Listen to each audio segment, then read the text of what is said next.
ओम नमः शिवाय। केतवे नमः। ओम श्री गणेशाय नमः। आप सभी का बहुत बहुत स्वागत है आपके अपने YouTube चैनल मन कामेश्वर भक्ति ज्योतिष में।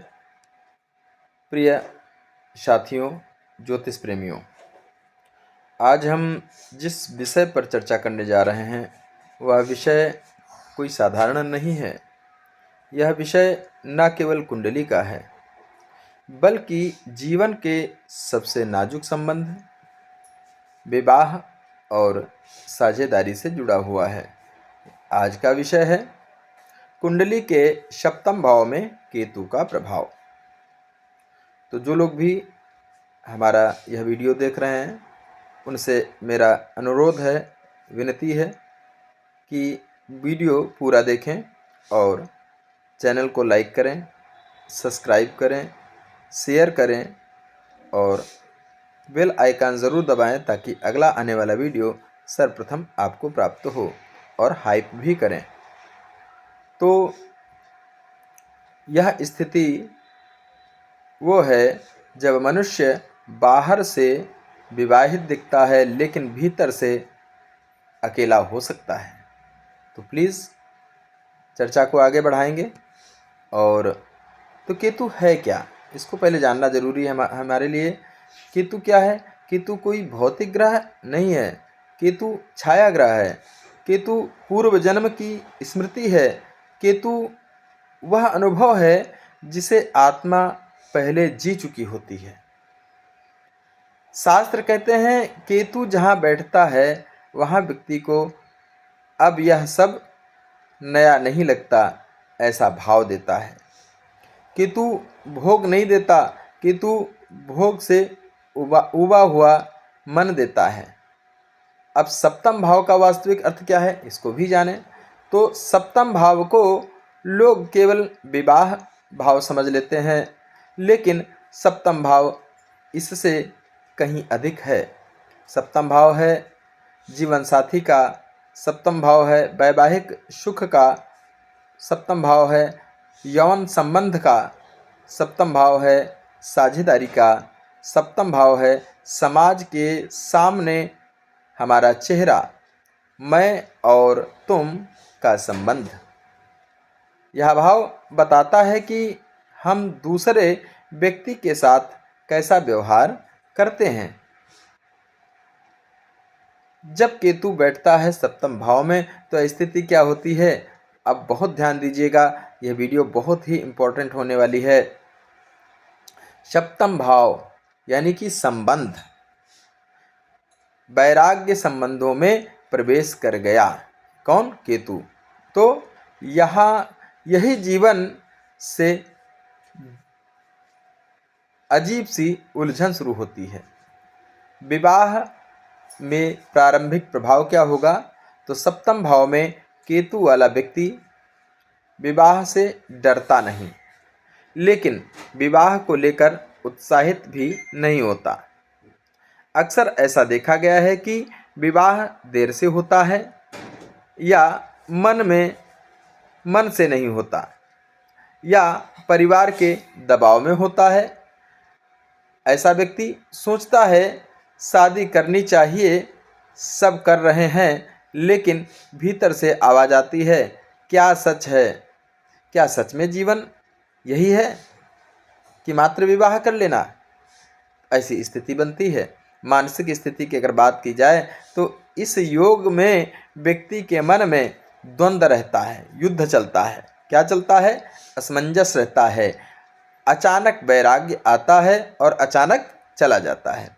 कभी वह सोचता है मैं अकेला ही ठीक हूँ, और कभी सोचता है शायद मुझे सही साथी नहीं मिला।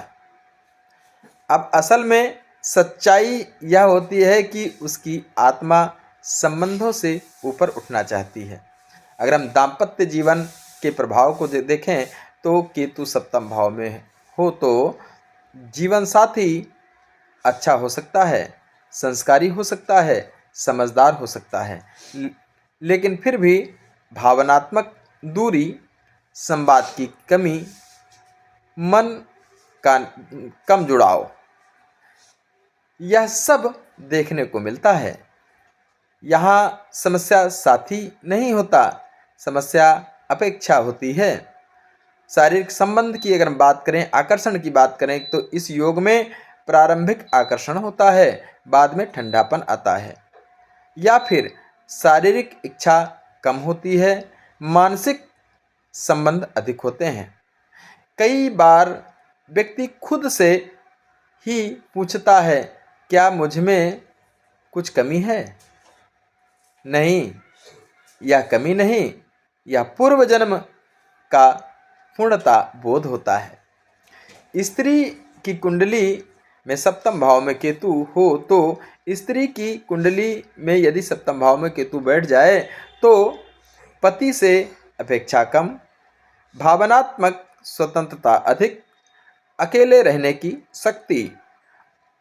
और अगर ऐसी स्त्री जो होती है समझदार होती है, त्यागी होती है, लेकिन भीतर से अधूरी सी महसूस कर सकती है। यदि सही समझ मिले तो यह स्त्री आध्यात्मिक ऊंचाइयों को छू सकती है। अगर हम पुरुष की कुंडली की बात करें कि अगर सप्तम भाव में केतु हो तो क्या होगा? पत्नी से दूरी, काम में डूबना या आध्यात्मिक झुकाव। ऐसा पुरुष बाहर से कठोर, भीतर से बहुत संवेदनशील।